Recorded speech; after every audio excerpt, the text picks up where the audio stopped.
2015-16 രജിസ്ട്രേഷനിൽ നിൽക്കുന്ന XUV 500W8 വാഹനമാണ്. സൈഡും പ്രൊഫൈലൊക്കെ കാണുമ്പോൾ നിങ്ങൾക്കറിയാം വണ്ടി ചെറുതായിട്ട് മോഡിഫിക്കേഷൻ കാര്യങ്ങൾ ചെയ്ത് ലുക്കാക്കി എടുത്ത് മാറ്റിയിട്ടുണ്ട് ഈ വണ്ടി. ഇതിൻ്റെ ഡീറ്റെയിലേക്ക് പോകണമെങ്കിൽ വണ്ടി നിലവിലൊരു ഓട്ടോമാറ്റിക് വാഹനമാണ്. പിന്നെ ഇതിനെക്കുറിച്ച് എടുത്ത് പറയാനുള്ള കുറച്ച് കാര്യങ്ങൾ എന്താ വെച്ചിട്ടുണ്ടെങ്കിൽ ഇതിൻ്റെ ഇൻറ്റീരിയേഴ്സും അതേപോലെ എക്സ്റ്റീരിയർ ബോഡി ക്വാളിറ്റിയാണ് മെയിനായിട്ട് ഈ വണ്ടിയുടെ ഹൈലൈറ്റ്. സാധാരണ XUV ഒക്കെ ചെറിയ രീതിയിലൊക്കെ ബോഡിയിൽ ചെറിയ പ്രശ്നങ്ങളൊക്കെ കാണുന്നത് 2015 മോഡലൊക്കെ ആകും. പക്ഷേ ഇതിനൊക്കെ നല്ല പക്കയായിട്ട് മെയിൻറ്റെയിൻ ചെയ്യുന്നുണ്ട്. മാത്രമല്ല അതിൻ്റെ റൂഫൊക്കെ ബ്ലാക്കൊക്കെ ചെയ്ത് നല്ല ഭംഗി തന്നെ കിടക്കുന്നുണ്ട്. പിന്നെ ഓട്ടോമാറ്റിക് കൂടി അത് പറയണ്ടല്ലോ. അപ്പം ആ ലെവൽസും കാര്യങ്ങളൊക്കെ നിങ്ങൾക്ക് ഓൾറെഡി കാണാം അതിൻ്റെ ആ ഒരു ഭംഗി. അപ്പോൾ നമുക്ക് ഈ ഒരു വാഹനം ഫുള്ള് കണ്ടേക്കാം. ഇൻറ്റീരിയേഴ്സ്, എക്സ്റ്റീരിയേഴ്സ്, എഞ്ചിൻ ഭാഗം, എയർ കണ്ടീഷനെല്ലാം വിശദമായിട്ട് ഞാൻ കാണിച്ചു പോകുന്നുണ്ട്. സ്കിപ്പ് ചെയ്യാതെ കാണണം. കാരണം എവിടെയെങ്കിലും എന്തെങ്കിലും ചെറിയ പ്രശ്നങ്ങളും കാര്യങ്ങളൊക്കെ ഉണ്ടെങ്കിൽ അതൊക്കെ നമ്മൾ ഈ വീഡിയോയിൽ കൂടി തന്നെ പറഞ്ഞു പോകുന്നുണ്ട്. അപ്പോൾ വാഹനം ഫുള്ള് കണ്ടിട്ട് വരാം. അതിന് ശേഷം നമുക്കിനി റേറ്റും കാര്യങ്ങളൊക്കെ സംസാരിക്കാം. ഇന്ന് നിങ്ങളുടെ ഫ്രണ്ടിലേക്ക് ഒരു മുതൽ ഐറ്റമായിട്ടാണ് ഞാൻ വന്നേക്കണേ. 2015 മോഡൽ 16 രജിസ്ട്രേഷൻ നിൽക്കണ XUV 500W8 ആണ് നിങ്ങൾ കണ്ടുകൊണ്ടിരിക്കുന്നത്. വാഹനത്തിൻ്റെ ഫുള്ള് വീഡിയോയിലേക്ക് നമ്മളൊന്ന് പോകുന്നുണ്ട്.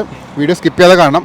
കാരണം ഈ വാഹനത്തിനകത്ത് നല്ല ഭംഗിയുണ്ട് കാണാനായിട്ട്. അത് മാത്രമല്ല ഒരുപാട് സാധനങ്ങളൊക്കെ കാണിക്കാൻ അതിൻ്റെ പേരിൽ സ്കിപ്പ് ചെയ്യാതെ നോക്കാം. അലോയ്സ് നിങ്ങൾ ശ്രദ്ധിക്കാം. അലോയ്സൊക്കെ എക്സ്ട്രാ ചെയ്തിട്ടുണ്ട്. അതിനൊക്കെ ക്ലോസ് ലുക്ക് ഞാൻ തരുന്നുണ്ട്. എന്തെങ്കിലും സ്ക്രാച്ചോ കാര്യങ്ങളൊക്കെ ഉണ്ടെങ്കിൽ നമുക്ക് നോക്കാം. അതേപോലെ തന്നെ റൂഫ് ബ്ലാക്ക് ചെയ്തിട്ട് നല്ല ഭംഗിയാക്കി തന്നെ വെച്ചിട്ടുണ്ട്. പിന്നെ നമുക്ക് ബാക്ക് സൈഡിലേക്കൊക്കെ ഒന്ന് പോയേക്കാം. കണ്ടോ, നല്ല നീറ്റായിട്ട് ഇരിക്കുന്ന ബാക്ക് സൈഡ്. എക്സ്ട്രാ ആയിട്ട് വന്നിരിക്കുന്ന ഫോണ്ടും കാര്യങ്ങളൊക്കെ എടുത്ത് മാറ്റിയിട്ടുണ്ട്. അതൊക്കെ മാറ്റിയപ്പോൾ നല്ല ഭംഗിയായി വണ്ടി.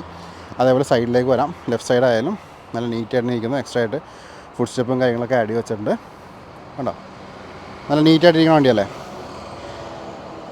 എനിക്ക് വാഹനം കണ്ടിട്ട് ഭയങ്കര ഇഷ്ടപ്പെട്ടു. നല്ല ലുക്ക് വണ്ടിയാണ്. അതേപോലെ തന്നെ ഫ്രണ്ട് പോർഷനിലേക്ക് പോകാം. ഇവിടെയും നല്ല നീറ്റായിരിക്കുന്ന ഫ്രണ്ട് പോർഷൻ നമുക്ക് കാണാൻ പറ്റും. ഇന്ന് നമുക്ക് വാഹനത്തിൻ്റെ ടോപ്പ് വ്യൂവിലേക്ക് ഒന്ന് വയ്ക്കാം. ഇതാണ് വാഹനത്തിൻ്റെ ടോപ്പ് വ്യൂ വരുന്നത്. നല്ല ക്വാളിറ്റി തന്നെ ഇരിക്കുന്ന ആ ടോപ്പ് വ്യൂ നമുക്ക് ഇവിടെ കാണാൻ പറ്റും. വീലാർസിലേക്ക് പോകാം. നല്ല ക്വാളിറ്റി നിൽക്കുന്ന വീലാർസ് നമുക്ക് കൂടെ കാണാൻ പറ്റും. നല്ല ഗ്രിപ്പും ടയേഴ്സ് വെക്കുന്നുണ്ട്. കോണ്ടിനെൻ്റലിൻ്റെ ടയേഴ്സാണ് ആഡ് ചെയ്തേക്കണേ. അലോയ്സ് നോക്കാം. സ്ക്രാച്ചോ കാര്യങ്ങളൊന്നുമില്ല. നീറ്റായിട്ട് തന്നെ ഇരിക്കുന്നു. ഫ്രണ്ട് പോർഷനിലേക്ക് വരാം. ബോണറ്റ് നോക്കാം. ബോണറ്റായാലും നീറ്റായിട്ടിരിക്കുന്ന ബോണറ്റ് നമുക്ക് ഇവിടെ കാണാൻ പറ്റും. ഗ്ലാസ് ആയാലും നല്ല വൃത്തി തന്നെ ഇരിക്കുന്ന ഗ്ലാസ് നമുക്കിവിടെ കാണാം. പിന്നെ XUVയുടെ പ്രത്യേകത നമ്മുടെ ആ ഒരു ടൈഗർ ടൂത്ത് എന്നൊക്കെ പറഞ്ഞ പോലെ ആ ഗ്രില്ലിൻ്റെ പ്രത്യേകത നമുക്കിവിടെ കാണാൻ പറ്റും. അതുപോലെ ഇവിടെ നമുക്ക് എക്സ്ട്രാ മഹീന്ദ്രയുടെ ലോഗോമ ചെറിയ രീതിയിൽ കളർ ചേഞ്ചസും കാര്യങ്ങളൊക്കെ വരുത്തിയിട്ടുണ്ട്. ലാമ്പൊക്കെ നീറ്റായിട്ട് ഇരിക്കുന്നു. ഫോഗ് ലാമ്പ് നല്ല ഭംഗി തന്നെ ഇരിക്കുന്നുണ്ട്. ഇവിടെ നമുക്ക് ബമ്പേഴ്സിലേക്ക് പോകാം.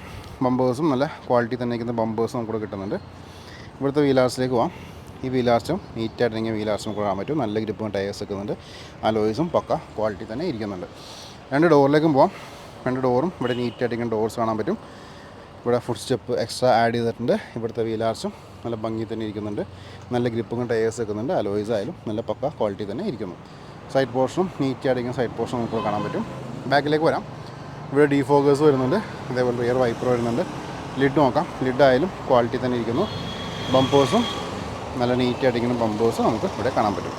ലാമ്പൊക്കെ ക്വാളിറ്റി തന്നെയാണ്. ഇവിടെയും വീലാർസ് നോക്കാം. നല്ല ഗ്രിപ്പും ടയേഴ്സ് വെക്കുന്നുണ്ട്. അലോയ്സും നല്ല വൃത്തി തന്നെ ഇരിക്കുന്നു. രണ്ട് ഡോറിലേക്കും വരാം. രണ്ട് ഡോറായാലും പക്ക ക്വാളിറ്റി തന്നെ ഇരിക്കുന്ന ഡോർസ് നമുക്ക് കാണാൻ പറ്റും. ഡോറിന് ഓപ്പൺ ചെയ്തിട്ട് ഇൻറ്റീരിയേഴ്സും പരിചയപ്പെടാം. ഡുവൽ ടോണിൽ വന്നിരിക്കുന്ന ഡോർ പാഡ്സ് കാണാൻ പറ്റും. കൺട്രോൾസ് കാര്യങ്ങളൊക്കെ കിട്ടുന്നുണ്ട്. സീറ്റ്സ് നോക്കാം. ഒറിജിനൽ കമ്പനി സീറ്റ്സ് തന്നെയാണ്. ആ ഒരു ഫാബ്രിക്കാണ് വന്നേക്കണം. എക്സ്ട്രാ ആയിട്ടൊന്നും ചെയ്തിട്ടില്ല. അതേപോലെ തന്നെ SRSൻ്റെ എയർ ബാഗ് കാര്യങ്ങളൊക്കെ വരുന്നുണ്ട്. ഇവിടെ കിലോമീറ്റേഴ്സും കാര്യങ്ങളൊക്കെ നമുക്കിവിടെ നോക്കാം. 96,000 കിലോമീറ്റേഴ്സ് ഓടിയിട്ടുണ്ട്. ബാക്കിയുള്ള കൺട്രോൾസ് വരുന്നുണ്ട്. സ്റ്റിയറിംഗ് മൗണ്ടഡ് കൺട്രോൾസ് കിട്ടുന്നുണ്ട്. ഓട്ടോമാറ്റിക്കാണ്, ഞാൻ ഓൾറെഡി പറഞ്ഞു കഴിഞ്ഞു. സീറ്റ്സ് നോക്കാം. സീറ്റ്സ് ആയാലും നല്ല വൃത്തി തന്നെ ഇരിക്കുന്ന സീറ്റ്സ് നമുക്ക് ഇവിടെ കാണാം. റിയറിലെ സീറ്റ്സും നല്ല ക്വാളിറ്റി തന്നെ ഇരിക്കുന്നു. റൂഫ് നോക്കാം. സൺ റൂഫ് കാര്യങ്ങളൊന്നും വരുന്നില്ല. ക്രൂസ് കൺട്രോൾ വരുന്നുണ്ട്. ഓക്കെ. പിന്നെ XUV വാഹനങ്ങളുടെ പ്രത്യേകത നമുക്ക് വലിയ വണ്ടി ഹൈറ്റ് തോന്നിയെങ്കിലും പക്ഷെ നമുക്ക് പെട്ടെന്ന് കയറാം. കണ്ടോ, ഇത് നമുക്ക് ജസ്റ്റ് ഇങ്ങനെ കയറി ഇങ്ങനെ ഇരിക്കാം. ബാക്കിയുള്ള വണ്ടികളിലേക്ക് നമ്മളൊന്നും പൊങ്ങി താന്നൊക്കെ ഇരിക്കേണ്ടി വരും. അതാണ് ബാക്കിയുള്ള വണ്ടികളുടെ പ്രശ്നങ്ങൾ. പക്ഷേ ഈ വാഹനം നമുക്ക് കൂളായിട്ട് കയറിയിരിക്കാം. പാസഞ്ചർ സൈഡ് ഒന്ന് ഓപ്പൺ ചെയ്യാം. ഇവിടെ ഡോർ പാഡ്സ് നോക്കാം. ഡുവൽ ടോണിൽ വന്ന ഡോർ പാഡ്സ് കിട്ടുന്നുണ്ട്. അതേപോലെ തന്നെ സീറ്റ് കവേഴ്സ് നോക്കാം. കേട്ടോ, നല്ല നീറ്റായിരിക്കും സീറ്റ് കവേഴ്സ്. ന്യായമായിട്ടുള്ള റെഡ് റൂം കിട്ടുന്നുണ്ട്. ഇവിടെ നിന്നുള്ള വാഹനത്തിൻ്റെ വ്യൂ നോക്കാം. കേട്ടോ, ഇത് അതേപോലെ നമുക്ക് തേർഡ് റോയിലേക്ക് നോക്കാം. തേർഡ് റോ നീറ്റായിട്ട് ഇരിക്കുന്നു. രണ്ട് പേർക്ക് ലാവിഷായിട്ടിരിക്കാം. റൂഫൊക്കെ നോക്കാം. റൂഫും നല്ല നീറ്റായിട്ട് ഇരിക്കുന്നുണ്ട്. അപ്പോൾ ഇത്രയൊക്കെയായിരുന്നു വാഹനത്തിന് ഇൻറ്റീരിയേഴ്സിൽ കാണിക്കാനുള്ളത്. നമുക്ക് എന്തായാലും ബാക്കിലേക്ക് വന്നു. വാഹനത്തിൻ്റെ ബൂട്ടിലേയും കൂടി നമുക്കൊന്ന് പോയേക്കാം. ഇവിടെ ലിഡും ഓപ്പൺ ചെയ്യാം. ബൂട്ട് സ്പേസ് എന്ന് പറഞ്ഞാൽ ഒന്നുമില്ല കേട്ടോ. ചെറിയൊരു ഹാൻഡ് ബാഗ് വയ്ക്കാവുന്ന ഗ്യാപ്പ് മാത്രമേ ഉള്ളൂ. അതും പൊക്കമുള്ള ഹാൻഡ് ബാഗാണെങ്കിൽ പെടും. ചെറിയ ഹാൻഡ് ബാഗ് വയ്ക്കാം. പിന്നെ ഇവിടെ എഡ്ജസൊക്കെ നോക്കാം. എഡ്ജസ് ആയാലും നല്ല വൃത്തിയിൽ തന്നെ ഇരിക്കുന്ന ഒരു എഡ്ജസ് നമുക്ക് ഇവിടെ കാണാൻ പറ്റും.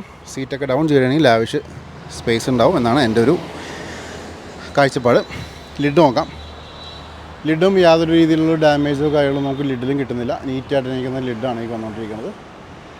കേട്ടോ, നമുക്ക് സ്പെയർ വീലിലേക്ക് നോക്കാം. സ്പെയർ വീലും ഗ്രിപ്പും കാര്യങ്ങളൊക്കെ ഉണ്ട്. അപ്പോൾ ഇത്രയൊക്കെയായിരുന്നു വണ്ടിയുടെ ഇൻറ്റീരിയേഴ്സിൽ കാണിക്കാനുള്ളത്. ഇനി നമുക്ക് വാഹനത്തിൻ്റെ ബൂട്ടൊന്ന് കണ്ടേക്കാം. അതിനുശേഷം റേറ്റും കാര്യങ്ങളും സംസാരിക്കാം. അപ്പോൾ നിങ്ങൾ ഈ കണ്ടുകൊണ്ടിരിക്കുകയാണ് ഈ XUV 500 എഞ്ചിൻ റൂം. എംഹോക്ക് എഞ്ചിനാണ്, 140 PS പവറിൽ നോക്കുന്ന വണ്ടി. അതേപോലെ തന്നെ ജസ്റ്റ് എഞ്ചിൻ സൈഡൊക്കെ നോക്കാം.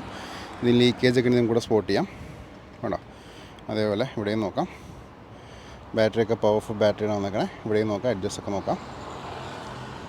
പേസ്റ്റിങ്ങൊക്കെ ശ്രദ്ധിക്കാം. എന്തെങ്കിലും രീതിയിലുള്ള ഡാമേജോ കാര്യങ്ങളൊക്കെ ഉണ്ടെങ്കിൽ നമുക്കിവിടെ നോക്കാവുന്നതാണ്. കേട്ടോ, നല്ല നീറ്റായിട്ടിരിക്കുന്ന ഒരു അഡ്ജസ്റ്റും കാര്യങ്ങളൊക്കെ നോക്കാം. അതായത് ലിഡിലേക്ക് പോയേക്കാം. ലിഡായാലും നല്ല ക്വാളിറ്റി തന്നെ ഇരിക്കുന്ന ആ ഒരു ലിഡ് നമുക്ക് ഇവിടെ കിട്ടുന്നുണ്ട്. അപ്പോൾ ഇതിലൊക്കെയായിരുന്നു വണ്ടിയുടെ എഞ്ചിൻ റൂമിൽ നിന്ന് കാണിക്കാനുള്ളത്. ഇനി നമുക്ക് വാഹനത്തിൻ്റെ റേറ്റും കാര്യങ്ങളും സംസാരിക്കാം. അപ്പോൾ നിങ്ങളെല്ലാവരും ഈ ഒരു വാഹനം കണ്ടു കഴിഞ്ഞാൽ ഞാൻ പറഞ്ഞ പോലെ തന്നെ 2015-16 ഇതിൻ്റെ രജിസ്ട്രേഷൻ വന്നേക്കണേ. വണ്ടിനെ കുറിച്ച് എടുത്തു പറയാനായിട്ട് W8 ഓട്ടോമാറ്റിക് വാഹനമാണ്, ഡീസലാണ്. പിന്നെ മാത്രമല്ല വണ്ടി ചെറിയ രീതിയിലൊക്കെ അലോയ്സും കാര്യങ്ങളൊക്കെ എക്സ്ട്രാ ചെയ്തിട്ടുണ്ട്. അപ്പോൾ അതിൻ്റെ ഭംഗി വാഹനത്തിന് കാണാനുണ്ട്. കേട്ടോ, നല്ല ലുക്കല്ലേ വണ്ടി. നമുക്ക് റേറ്റിലേക്ക് കിടക്കാം. റേറ്റിലേക്ക് കടന്നേക്കാകുമ്പോൾ എനിക്കൊരു ഇൻസ്റ്റാ പേജും ഫേസ്ബുക്ക് പേജും ഉണ്ട്. രണ്ടിൻ്റെ ലിങ്ക് ഞാൻ ഡിസ്ക്രിപ്ഷനിൽ കൊടുത്തിട്ടുണ്ട്. ക്ലിക്ക് ചെയ്തിട്ട് ഫോളോ ചെയ്തേക്കാം. വാഹന സംബന്ധമായുള്ള അപ്ഡേറ്റ്സ് ഡെയിലി നിങ്ങളിലേക്ക് വന്നുകൊണ്ടിരിക്കും. ഈ ഒരു XUV 500 ആസ്കിംഗ് പ്രൈസ് എന്ന് വെച്ചിട്ടുണ്ടെങ്കിൽ 9 ലക്ഷം രൂപയാണ്. ചെറിയ രീതിയിലൊക്കെ നെഗോഷ്യബിൾ ആണ്. വീഡിയോ ഡിസ്ക്രിപ്ഷനിലെ കോൺടാക്ട് നമ്പർ കൊടുത്തിട്ടുണ്ട്. അതിലേക്ക് വാട്സാപ്പ് വോയിസ് ഇട്ടേക്കാം, റിപ്ലൈയും കാര്യങ്ങളൊക്കെ തരുന്നതാണ്. അപ്പോൾ ഇത്രയൊക്കെയായിരുന്നു വിശേഷങ്ങൾ. ഒട്ടനവധി വാഹനങ്ങൾ വീഡിയോസ് വരുന്നുണ്ട്. ഫോളോ ചെയ്യാൻ മറക്കണ്ട. അടുത്ത വീഡിയോയിൽ കാണാം. Thanks for watching.